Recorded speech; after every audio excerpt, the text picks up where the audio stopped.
Hi guys, this is Sean from Play by Pause, and today we're going to talk about a new lens. And yes, this is the brand new Sony 24-70 F2.8 GM Mark II.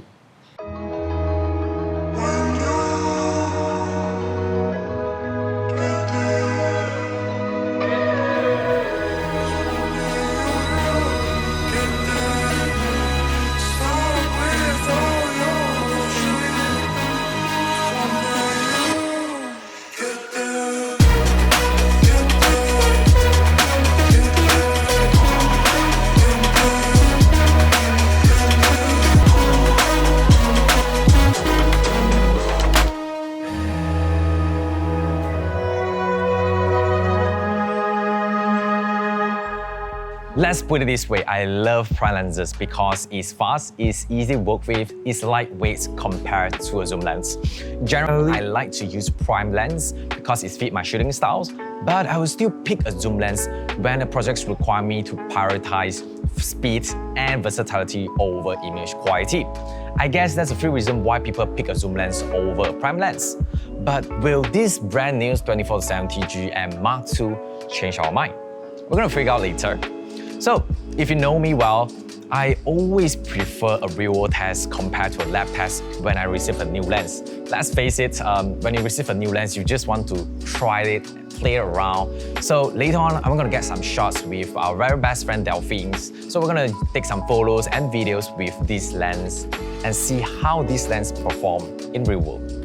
The best part of having a 24-70 in one single lens is you're able to cover most of focal length in one single lens, and also you don't really have to restabilize your gimbal that often. You're able to cover the wide angle to 24mm, a more portrait 50mm, and lastly a more compressed focal length 70mm in one single setup. I must agree that using a gimbal and a zoom lens is going to be much heavier when compared to prime lens. But thanks to our technology, now we are getting 20% lighter compared to a predecessor Mark I. This might not sound a lot, but trust me, you can definitely feel the difference when you're holding a gimbal like this throughout a day, and probably you're going to be able to balance your gimbal much easier with a lighter lens. So for a typical 24-70, it comes with an f2.8 aperture. Same goes to this. It's a fixed f2.8 lens. It creates a decent shadow depth of field. It's definitely not mind-blowing, but you're still able to blur out the background nicely, especially at 70mm. Sony did mention that the Mark II version comes with a better circular bokeh with more blades. It consists of 11 blades aperture units compared to the 9 blades from the Mark I.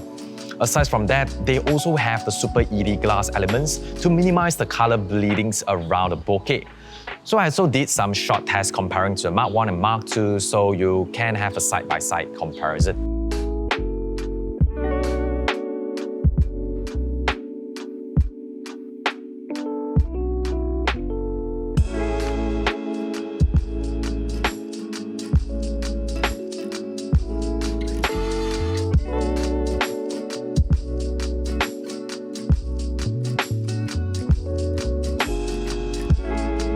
F2.8 is able to cover most situations except low lights.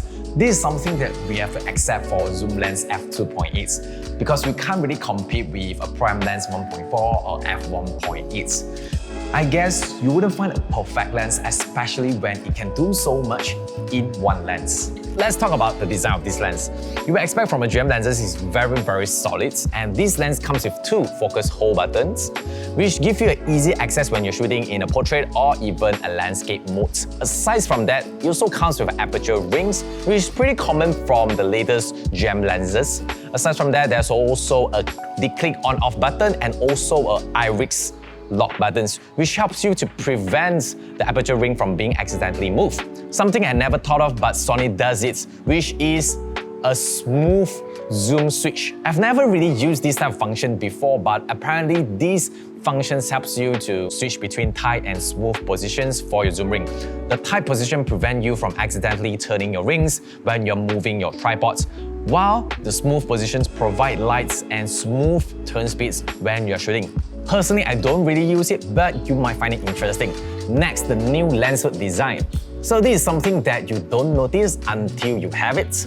The Mark II comes with a new lens hood design which features an opening that allows you to turn the VND with the lens hood on. This is definitely a bonus feature, and I realized that Sony has been doing it since the 7200 f2.8 GM Mark II. Okay, enough of good thing about this lens. How about things I don't like? So one of the things that I don't like about this lens is it extends and retracts when you zoom in and out. This might not be an issue for photographers, but it's going to be an issue for videographers, especially when you're using on a gimbal. Sony did quite a number of improvements for the Mark II versions after 6 years. Not only physical, but also performance.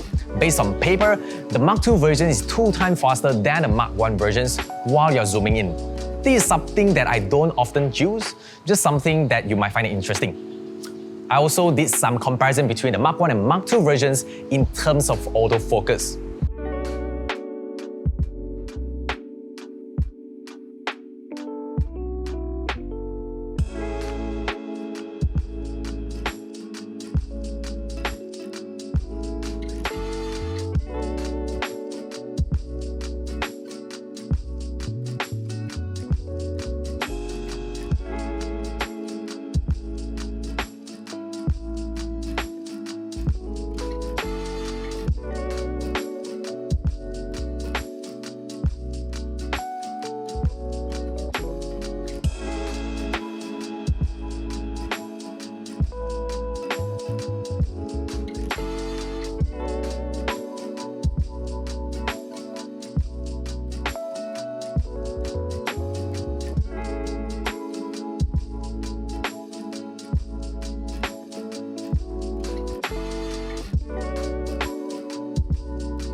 To me, both Mark I and Mark II are pretty fast and accurate. The biggest difference is manual focus.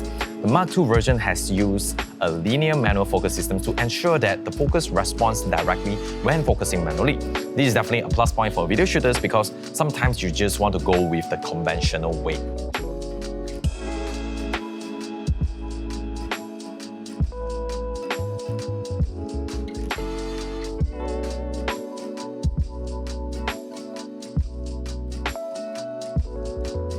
In terms of image quality, I've used Mark I versions for quite some time, and I do think that Mark I versions did a pretty good job already. So I'm not too sure how much better Mark II can be improved, so I'm just going to show you some samples comparison.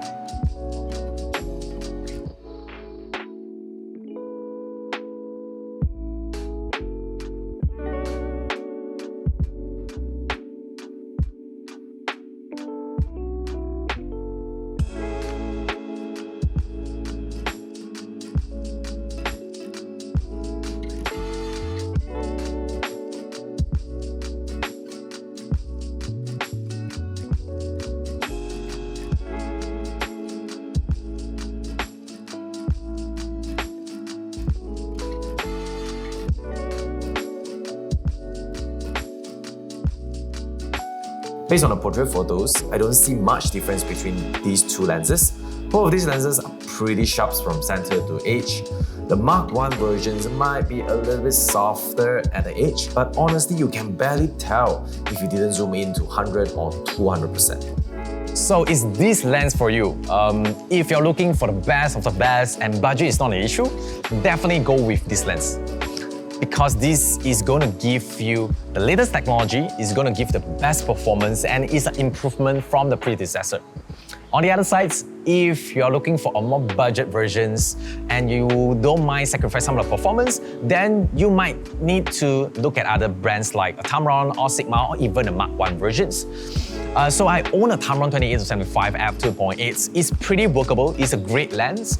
However, there's definitely several issues. So it's not as sharp as the GM lens. You don't have all the features and buttons from the GM lens. The only two pros I can find from that Tamron lens is the lightweight and also it's much more affordable. So in short, if you're on a tight budget, definitely check out other brands. However, if you're okay with the budgets, definitely go with this lens. So I hope this video helps you to make a better decision for your next zoom purchase. If you do find it helpful, give us a like, subscribe our channel, or even share this video. And as always, create, learn, and have fun. I'll see you guys in the next video.